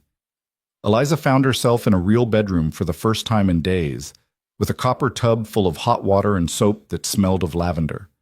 She scrubbed days of prairie dust from her skin and washed her hair until it squeaked clean, watching the water turn brown with accumulated grime. When she emerged, wearing a borrowed dress that Mrs. Whitfield had laid out, simple but well made, in a soft blue that brought out her eyes, she felt almost human again. The bruise on her face was fading to yellow-green, and the split in her lip was nearly healed. She looked like a young woman who'd been through an ordeal, yes, but who'd survived it. Mrs. Whitfield was waiting downstairs with a meal that made Eliza's eyes water: roast chicken, potatoes, fresh bread, vegetables from the garden. After days of dried meat and hardtack, it was paradise. Caleb appeared shortly after, clean and wearing fresh clothes that Mrs. Whitfield had somehow procured. Without trail dust and stubble, he looked different, younger, more vulnerable somehow. But his eyes were the same, steady and calm. They ate together at Mrs. Whitfield's table, and the older woman asked Caleb about his work, his background, his family. He answered briefly, economically, but Eliza noticed he was more forthcoming than usual. Something about Mrs. Whitfield's direct kindness seemed to bypass his usual defenses. Your sister, Mrs. Whitfield said gently when Caleb mentioned Sarah in passing. What happened to her wasn't your fault. Caleb's hand tightened on his fork. I should have been there. You were at war, fighting for your country. You can't shoulder blame for evil done in your absence. She reached across the table and patted his hand briefly. But I understand the guilt. When my husband died, I spent years thinking of things I could have done differently. Eventually, you realize that guilt is just love with nowhere to go. The best you can do is honor them by living well. Caleb was quiet for a moment. Then, that's wise. That's survival. Mrs. Whitfield stood. Now, if you're both finished, we should visit Marshal Hendricks before the day gets away from us. The marshal's office was on the main street, a sturdy building with bars on the windows and a territorial flag hanging outside. Marshal Hendricks himself was a lean man in his late 40s with a weathered face and shrewd eyes. He listened to their story with growing intensity, reading Margaret's letters carefully, asking pointed questions. These are serious accusations, he said finally. Murder accusations against a man of property and standing. My mother was a woman of property and standing, Eliza said quietly, and she's dead because of him. Hendricks studied her, then Caleb, then Mrs. Whitfield. You believe her story, Lenora? I do. Margaret wrote to me about her concerns. I dismissed them as illness talking. Mrs. Whitfield's voice was firm. I won't make that mistake twice. And you, Mr. Hayes, what's your involvement here? I helped Miss Moore reach safety, Caleb said. Saw the fear in her eyes, the bruises on her face. Saw Garrett's men try to take her back. That's all the involvement I need. Hendricks nodded slowly. Here's what I can do. These letters establish suspicion. Combined with Miss Moore's testimony about her stepfather's behavior and the attempted forced marriage, I have grounds to send a wire to the territorial authorities. They'll want to investigate, possibly exhume the body for examination. How long will that take? Eliza asked.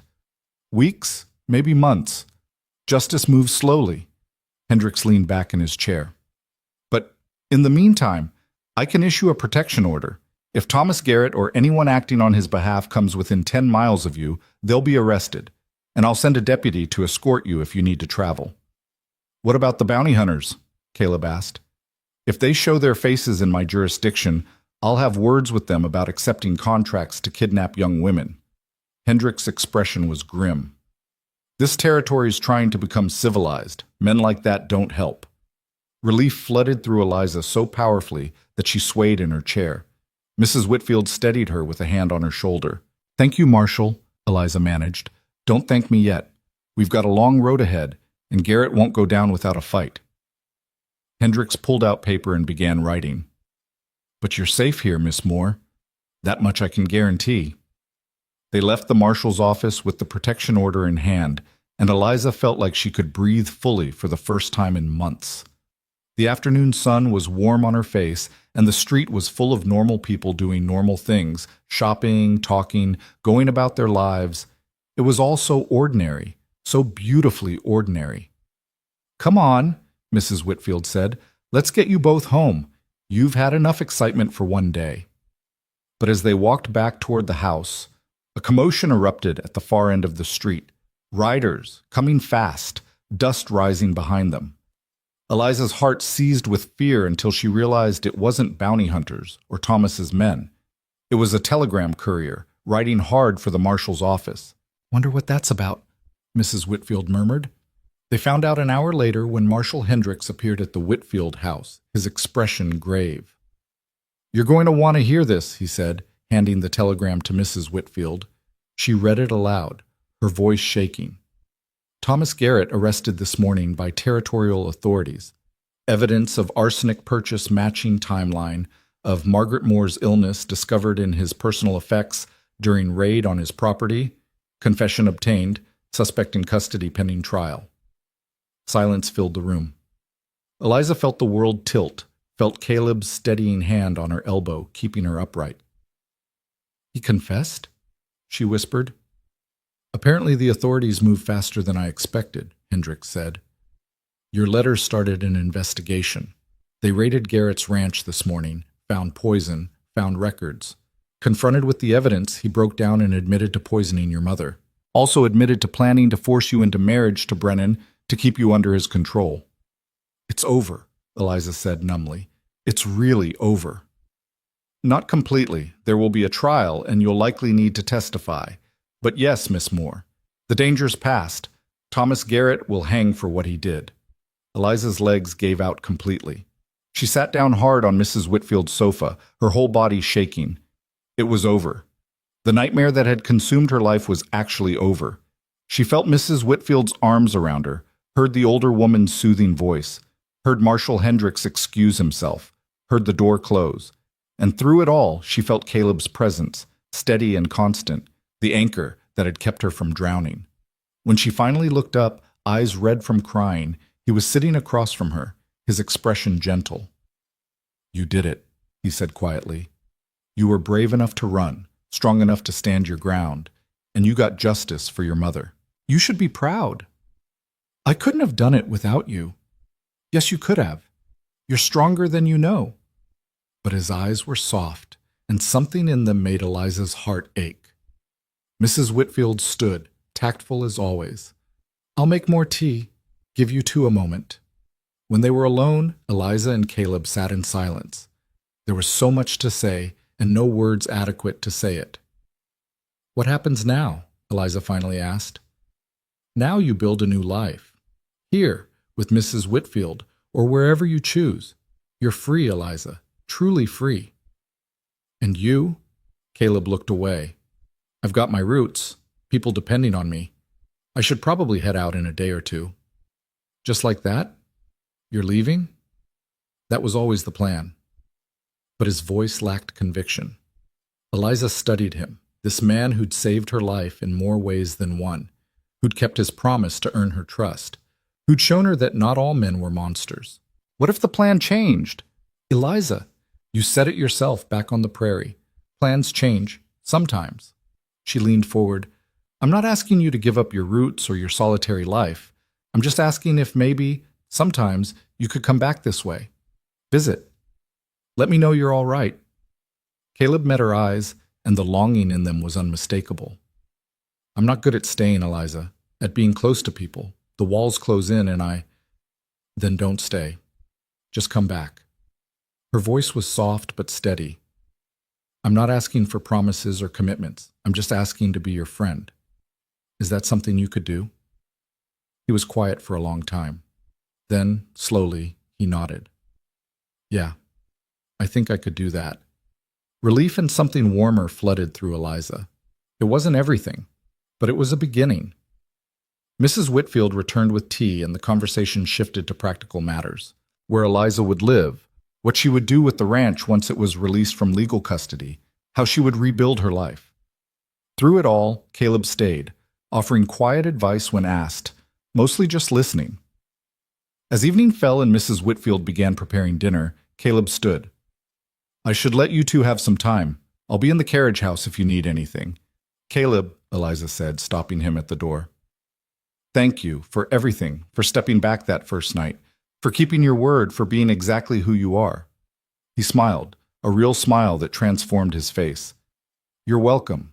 And Eliza, what I said before, about you being stronger than you know, I meant it. You're going to be just fine.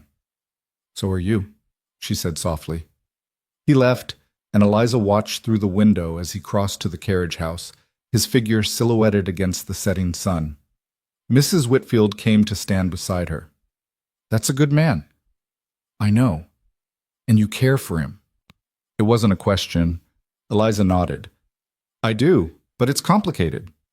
Love usually is. Mrs. Whitfield squeezed her shoulder. But take it from an old woman. The complicated ones are often worth the effort. Give him time. Let him come back to you. If it's meant to be, he will. That night, in a real bed with clean sheets and a locked door she controlled, Eliza slept deeply for the first time in half a year. No nightmares haunted her. No fear lurked at the edges of her dreams. She was free. Her mother had justice. And somewhere in the carriage house, a lonely cowboy who'd earned her trust was learning that maybe, just maybe, he didn't have to be alone forever. The story wasn't over. But the darkest chapter had finally closed, and whatever came next would be Eliza's choice to make. That, more than anything, was victory enough. Morning came too quickly, and with it the knowledge that Caleb would be leaving. Eliza had known it was coming, had even told herself she was prepared for it, but when she came downstairs and saw him in the kitchen with his saddlebags already packed, the reality hit her like a physical blow. He was leaving. The man who'd saved her, protected her, earned her trust word by careful word. He was riding away. Coffee's fresh, Mrs. Whitfield said from the stove, her tone carefully neutral. She'd clearly seen the expression on Eliza's face. Mr. Hayes was just telling me about his route schedule. Caleb stood when Eliza entered, that small gesture of respect that was so characteristic of him. Morning, I was hoping to catch you before I left. You're leaving now? This morning? Eliza tried to keep the disappointment from her voice and failed completely. Have to. I'm already 3 days behind schedule. People are expecting mail, messages. I can't just abandon my obligations. But something in his eyes suggested leaving wasn't as easy as he was making it sound. Mrs. Whitfield busied herself at the stove, giving them the illusion of privacy. Eliza poured herself coffee. She didn't want just to have something to do with her hands. "How long will you be gone?" she asked quietly. "My full circuit takes about 6 weeks, sometimes longer if weather's bad or there's trouble." Caleb picked up his own coffee cup, not drinking, just holding it. "But I come through Redstone Fort regularly. It's one of my standard stops." 6 weeks. It felt like forever. "Eliza." He set down his cup and looked at her directly. "You're going to be fine here.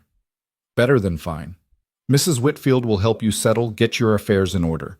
The marshal will keep you safe, and you're strong enough now to stand on your own. You don't need me." "I know I don't need you." The words came out sharper than she intended. "That's not the point." "Then what is the point?" She struggled to find the words. "How did you tell someone that they'd become essential to you in just a few days? That the thought of them riding away felt like losing something precious you'd only just found?" "The point is that I want you to come back," she finally said. "Not because I need rescuing or protecting. Just because I want to know you're all right. Because I care what happens to you." Caleb's expression softened. "I told you I'd come back. I keep my promises." "I know, I just—" Eliza set down her coffee cup before she could drop it. "I'm afraid that once you leave, you'll remember how much you prefer being alone. That 6 weeks will turn into 6 months, and then you'll just stop coming back at all." "That won't happen." "How can you be sure?" He was quiet for a long moment, and when he spoke, his voice was rough with emotion.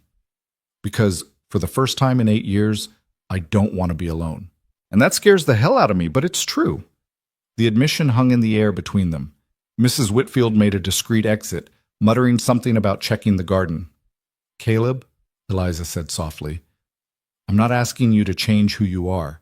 I'm not asking you to give up your routes or your freedom or anything else. I'm just asking you to let me be part of your life, however that looks. Whatever you can give. What if what I can give isn't enough? What if I hurt you by being exactly who I am? Someone who needs space and solitude, who can't stay in one place, who might never be able to give you the kind of life you deserve. You think I don't know what it's like to need space? To need control over your own life?" Eliza moved closer, not quite touching him, but close enough that she could see the conflict in his eyes. "I just spent 6 months trapped, controlled, owned by a man who saw me as property.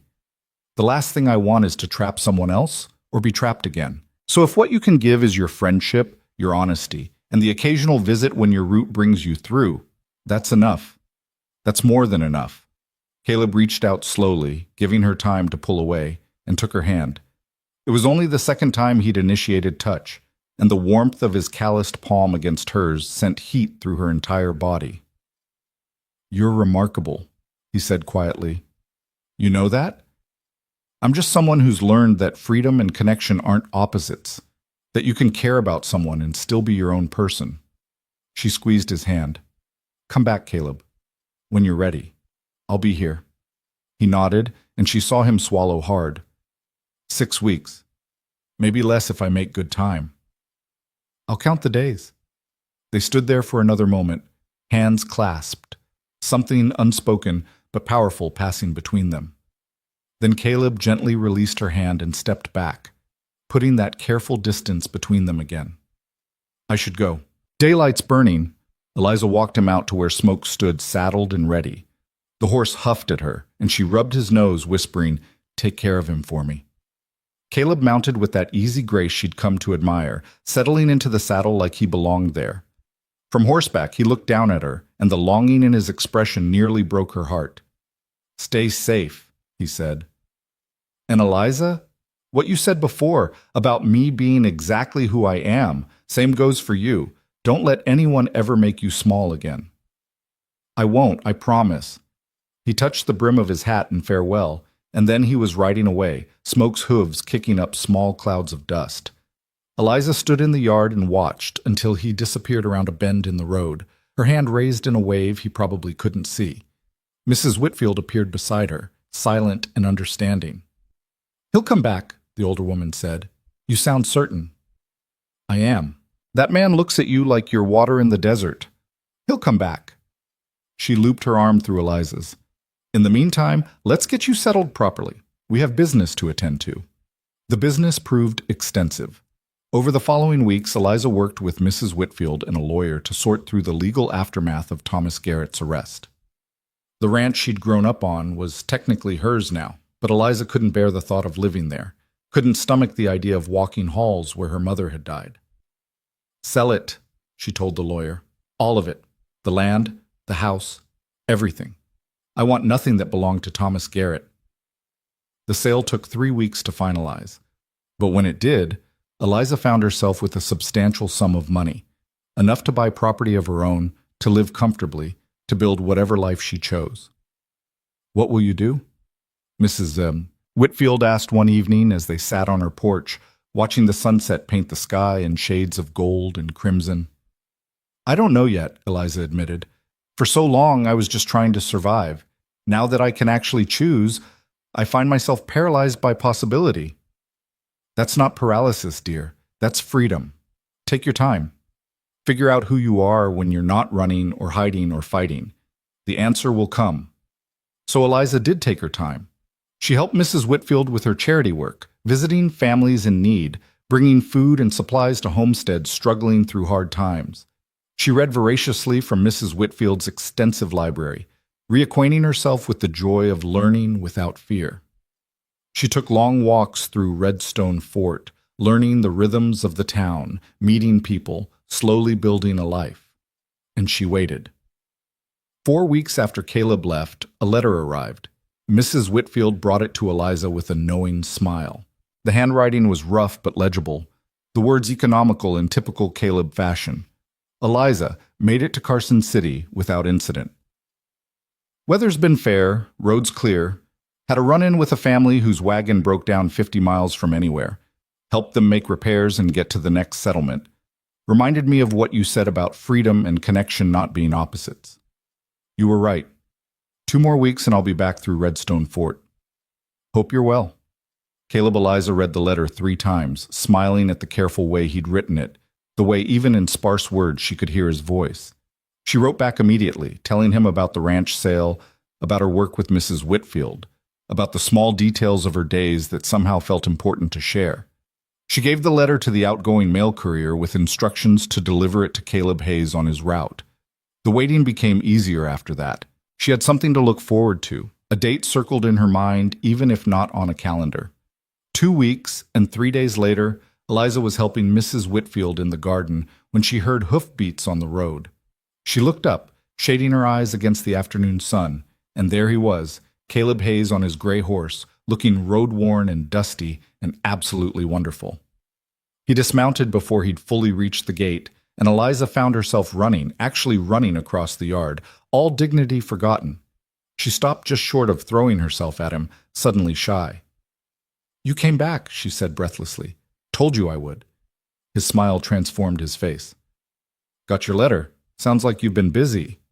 "So have you, rescuing stranded families." "Someone had to." He pulled something from his saddlebag, a small bundle wrapped in cloth. "Brought you something. Saw it in a trading post and thought of you." Eliza unwrapped it carefully. Inside was a book, well-worn but intact, a volume of poetry by Elizabeth Barrett Browning. "How did you know I love poetry?" "You mentioned your mother's library. Took a guess." He looked almost embarrassed. "If you already have it—" "I don't, and even if I did, I'd treasure this one more." She hugged the book to her chest. "Thank you, Caleb." Mrs. Whitfield appeared on the porch.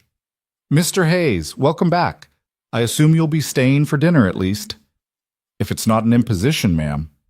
"The only imposition would be you refusing." She smiled. "I'll set another place. You two catch up." They sat on the porch while smoke rested in the corral, and Caleb told her about his circuit, the settlements he'd visited, the people he'd met, the minor adventures he'd had. And Eliza told him about her weeks in Redstone Fort, about her growing friendship with Mrs. Whitfield, about the life she was slowly building. "I've been thinking," she said during a pause in the conversation, "about buying property near here. Nothing big, just a small house with some land, somewhere that's mine." "That sounds good. You putting down roots?" "Permanent enough that people can find me. Flexible enough that I'm not trapped." She looked at him carefully. There'd be space for a guest, if you ever wanted to stay for more than a night when you passed through. Caleb was quiet, and Eliza worried she'd pushed too hard. Then, I'd like that. Having a place to come back to, somewhere that feels like home. The word hung between them, weighted with meaning. Is that what this could be? Eliza asked softly. Home? Maybe. If you're patient with me, if you can handle me leaving every few weeks, being gone for stretches. He met her eyes. I don't know if I'll ever be able to stay permanently, Eliza. The open road is part of who I am. I know, and I'm not asking you to change that. She reached for his hand, and this time he met her halfway. I'm just asking if we can figure out what this is between us. Take our time, no pressure, just see where it goes. I'd like that too, he said quietly. Dinner that night was warm and full of laughter, Mrs. Whitfield regaling them with stories from her youth. Caleb stayed in the carriage house again, but before he retired, he and Eliza stood in the yard under the stars, talking softly about everything and nothing. How long can you stay this time? She asked. 3 days? I have deliveries due in Millerville, but after that, I'm free for a week before my next scheduled run. Then make the most of 3 days. And they did. Caleb helped Eliza look at properties for sale, offering practical advice about land and water sources and building placement. They rode together through the countryside, Eliza's skills improving dramatically under his patient instruction. They talked for hours, sharing stories from their pasts, their fears and hopes for the future. On the third evening, sitting on Mrs. Whitfield's porch as the sun set, Caleb said quietly, I was wrong before, when I said I preferred being alone. What do you prefer? Eliza asked. This, you, being alone when I need to be, but having someone to come back to. He turned to face her. I'm not good with words, Eliza. Never have been. But I need you to know that you've changed something in me. Made me want things I'd given up on. Like what? Like a future that's more than just the next settlement on my route. Like someone who knows the worst parts of me and cares anyway. Like... He paused, struggling. Like love. Real love built on respect and trust and choice. Eliza's breath caught. Caleb, I know it's too soon to say it. We barely know each other, and I'm gone more than I'm here, and I come with more baggage than a stagecoach, but I need you to know that's where this is heading for me. I'm falling in love with you, Eliza Moore. Have been since you stood your ground against those bounty hunters. Tears pricked her eyes. You want to know something? I whispered. I'm afraid of you that first night, and you stepped back. That's when it started for me. Not the fear ending, that took longer, but the possibility that you might be different, that you might be someone worth trusting. And now? Now I'm not afraid anymore. Now I think I might be falling in love with you too. She took his hand. But you're right, it's early, so let's take our time. Let's build this slowly, on our terms, with honesty and patience. You keep riding your routes. I'll build my home here, and we'll figure out how to make both those things work together. Caleb lifted her hand to his lips and kissed her knuckles gently. That sounds perfect. He left the next morning, but the parting was easier this time. They had a plan now, a future they were building together, piece by careful piece. The months that followed established a pattern. Caleb would ride his circuit, and every 6 to 8 weeks he'd pass through Redstone Fort. Sometimes he'd stay for a few days, sometimes a week if his schedule allowed. They wrote letters between visits, sharing the details of their separate lives, slowly learning each other's rhythms and patterns. Eliza bought her property, a small house on 5 acres just outside town, with a view of the prairie and enough space for a garden. She furnished it simply but comfortably, making sure there was a room that could be Caleb's when he visited. She started teaching reading to children in town whose families couldn't afford formal schooling, finding purpose in helping others the way she'd been helped. And she waited, but it wasn't the desperate waiting of before. It was anticipation, joy, the knowledge that when Caleb did return, their time together would be all the sweeter for the separation. 6 months after Caleb first rode away from Redstone Fort, he came back with a proposal that surprised her. I've been thinking, he said as they sat on the porch of her new house, about adjusting my route. There's another rider willing to take the northern settlements if I focus on the southern loop. It would mean I'd be through here every 3 weeks instead of 6. Eliza's heart leaped, but she forced herself to ask, "Is that what you want? Or are you doing it because you think it's what I want?" "It's what I want. Being away from you for 6 weeks at a time is getting harder, not easier." He took her hand. "I'm not ready to stop riding. Might never be. But I can change how I ride. Make this place more of a hub instead of just another stop on the circuit." "You're sure?" "I'm sure." He pulled her closer, and she went willingly, resting her head on his shoulder. "I love you, Eliza. I want to build a life with you. It might not look like everyone else's life, but it'll be ours." "I love you too," she whispered, "and I don't want everyone else's life. I want this one, with you." They were married quietly 9 months after the day Eliza had whispered she was afraid. Mrs. Whitfield stood as witness, along with Marshall Hendricks and his wife. No big ceremony, no fancy dress, just two people who'd found each other in a storm, promising to weather all the storms to come together. Caleb moved his base to Eliza's house, though moved was perhaps too strong a word. He still rode out every 3 weeks, carrying mail and messages across the territory. But he came home to her now, to the house they shared, to the life they were building, piece by piece, and Eliza thrived.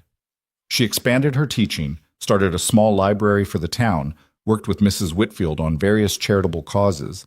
When Caleb was home, they rode together across the prairie, talking and laughing and learning the shape of marriage between two independent souls. It wasn't always easy. Caleb still struggled with staying in one place for too long, still had nightmares about the war that left him restless and distant.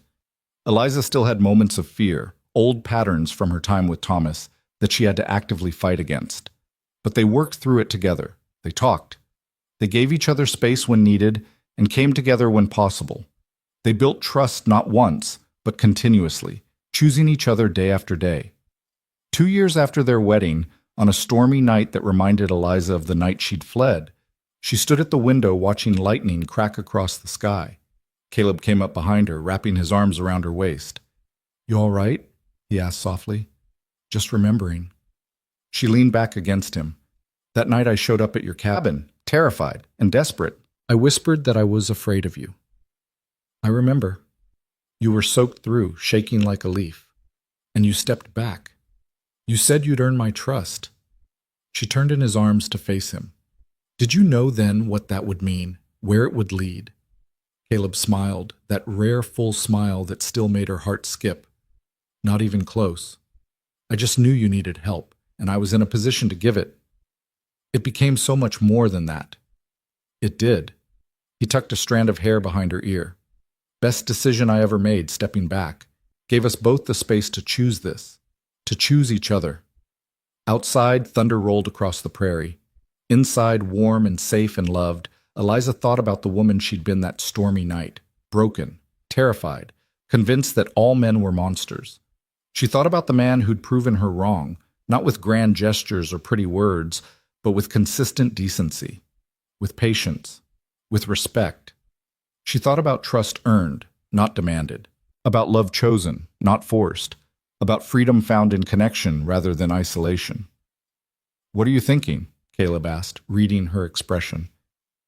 "That I'm grateful. For the storm that brought me to you. For your sister's memory that made you help me. For every choice we made that led us here." She kissed him softly. "I'm grateful for all of it." "Even the hard parts?" "Especially those. They made this possible." She gestured around them, at the home they'd built, the life they'd created. "We earned this, Caleb. Both of us. We earned each other." He held her close as the storm raged outside, and Eliza felt nothing but peace. She'd been right all those months ago. Freedom and connection weren't opposites. You could be your own person and belong to someone at the same time. You could be loved without being owned. You could be safe without being trapped. And you could build a life with someone who understood that the greatest gift you could give was the freedom to be exactly who you were. Years later, when people asked Eliza about her marriage, about how she and Caleb made it work despite his constant traveling, she would smile and tell them the truth. "He earned my trust," she'd say, "and I gave him my heart. Everything else was just details." And on stormy nights, when the rain hammered the roof and lightning split the sky, Eliza would remember that first terrible storm, the flight, the fear, the whispered admission of terror. And Caleb's answer, the 5 words that had changed everything. Then I'll earn your trust. He had. Every single day, he had.